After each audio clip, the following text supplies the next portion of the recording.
Good morning. Monday, February 13th, 7:18 a.m. Eastern Standard Time. Spotify, are you listening? Because I've lived the life for this to actually work. For this to make sense. I'm working without a net today, and by net I mean script. I'm just here to talk about my life. Because my life is a lot like your life. We were born. We pooped in a diaper. We probably played in poop at some point. And we started crawling, walking, running, growing, learning. Somewhere along the way, for a lot of people, the natural, inquisitive nature of the human, the curiosity, somewhere along the way, it just kind of disappears.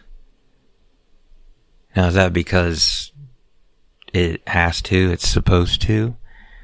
Or is that because some other influence took it out of an individual?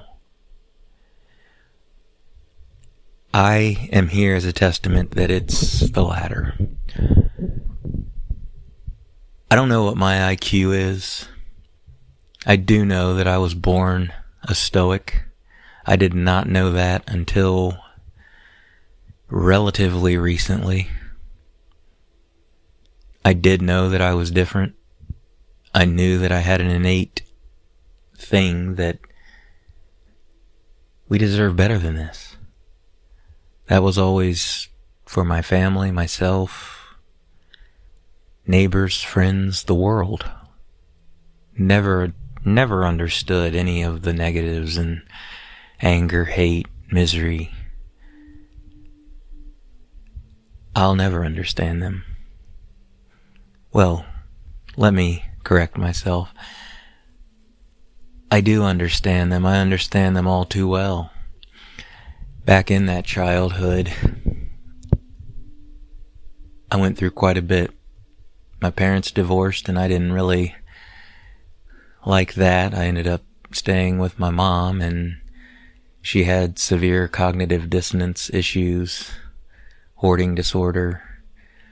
Looking back, there was probably legitimate clinical depression. She just never believed in herself. And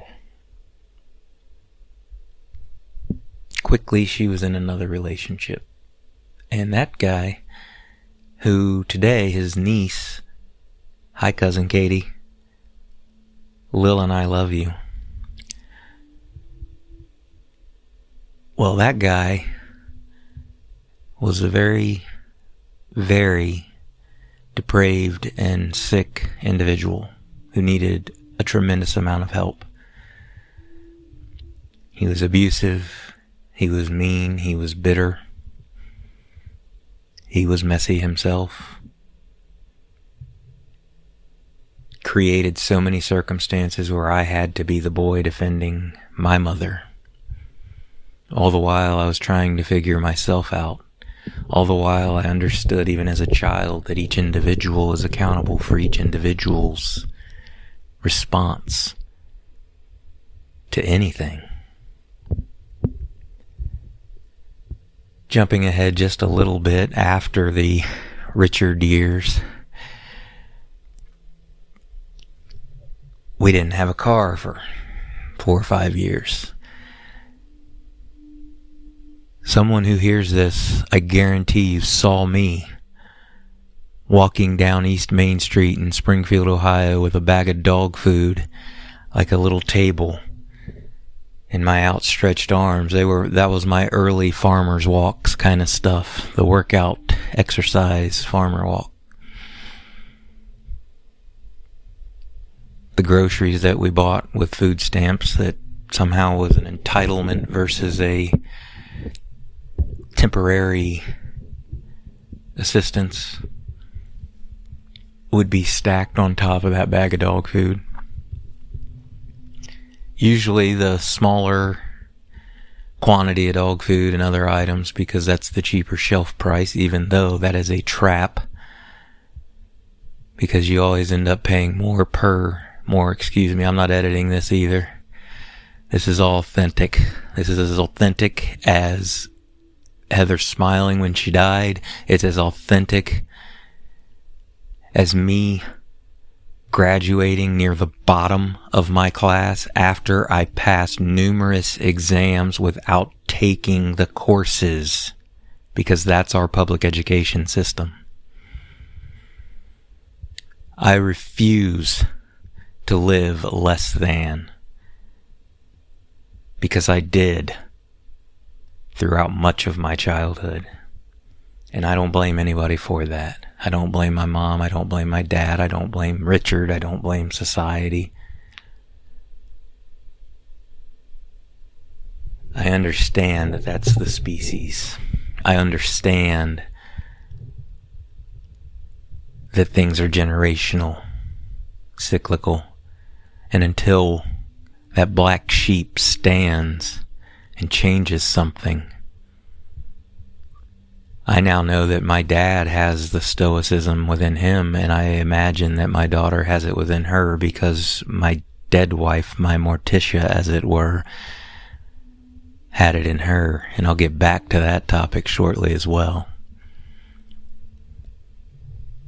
So all those years walking to Kroger or taking a taxi cab to Fulmer up on South Burnett, or should I say down on South Burnett, but when I was a kid I always looked at it as up there. I don't know why. But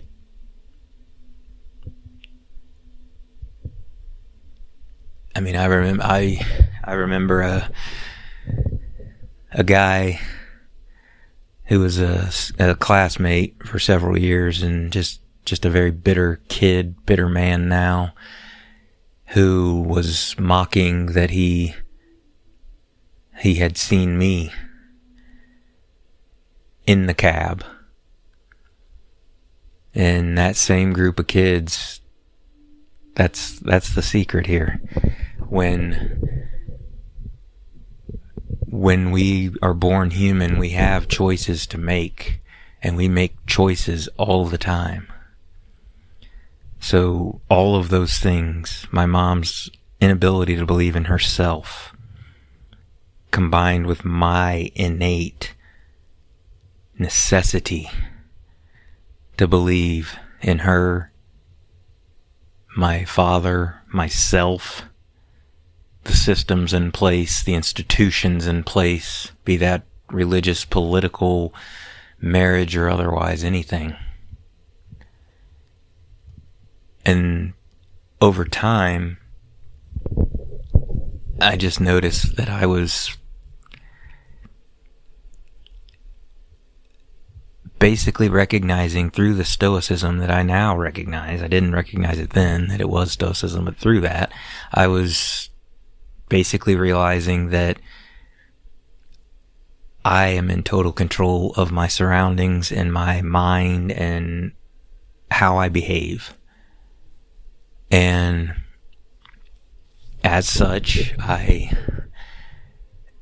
decided that I wanted to, once I got my diploma, which again, towards the bottom of the class, but I wonder how many of the ones that are currently incarcerated or even dead, I wonder how many of them graduated at or near the top without having the innate skill or wisdom and the drive, the determination, the focus to get there no matter what, versus maybe they had other opportunities.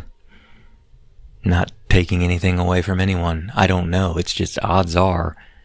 I think there were 2 people below me in a class of somewhere around 430. Beth Beester, I love you. You taught me much. You saw the potential in me in high school. You could tell him some of this. Sean Jackson, I tag you all the time on the Facebook page of this. You can tell him. Amanda, My instant family from the UK, you can tell them, it's not about me, it's your own story. Back to graduating and finding work and things of that nature. Get a job. I was excited because it was $9 an hour. The only other jobs I'd had prior to that was minimum wage, which at the time was $5.25, I think, something like that. Point being, nothing you're going to live on. The minimum. I always aimed for the maximum and beyond. And that explains some of the difficulty I've had interacting with people. And the absolutely zero difficulty I have interacting with a lot of people. Hopefully the world soon enough. So I save my money, pay my bills, patiently start building credit. I think the first time I saw my credit score, it was 616. I built that up to 842. Then some other things came into my life. Excess stressors from death and more. I'll get to that again here in a bit.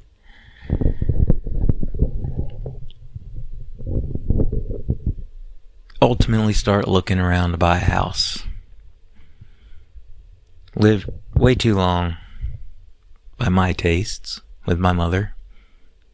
God love her. But I was ready when I was like 15 or 16, I would imagine. But kind of like my daughter is right now, unfortunately she's got parents who recognized it. And anyways, I get my first house. I'm real happy and excited because I always wanted to build what I can build and do what I can do. Reach the heights that I believe I can reach because I do believe in myself. There's been times that I don't, and there's certain areas of life that I still don't. But in terms of who I am as a person, zero doubt of myself anymore because of the life that I've lived. So, one night, it's probably around June of 2006, Sean, Amanda, you guys will remember this night. Heather can't because she's dead. But the four of us were hanging out, just chill, being decent people, having fun, playing video games, just whatever. Of course, there was interest, and we were all younger then, of course, and blah, blah, blah with that stuff. And well, Heather liked Sean, and I liked Amanda. But Sean and Amanda liked each other. So Heather and I kind of got, I don't know what you want to call that. We were put together just by whatever, happenstance overall. Like everybody's interests in general was, I mean, there was different levels and blah, blah, blah. And ultimately, Heather and I talk a little bit more, and we make it official. We talk about our histories, our weaknesses, our strengths, our goals in life, what we seek to accomplish as a family. We move in together and we live together for a while. We have our ups and downs. We almost split up a couple times. Arguments. The genuine blending process that every single relationship always is, and that's in any capacity. That could be friends, that could be a job, that could be a marriage. It can be anything. It's not just step families. So, we do that. On May 13th, 2008, we get hitched.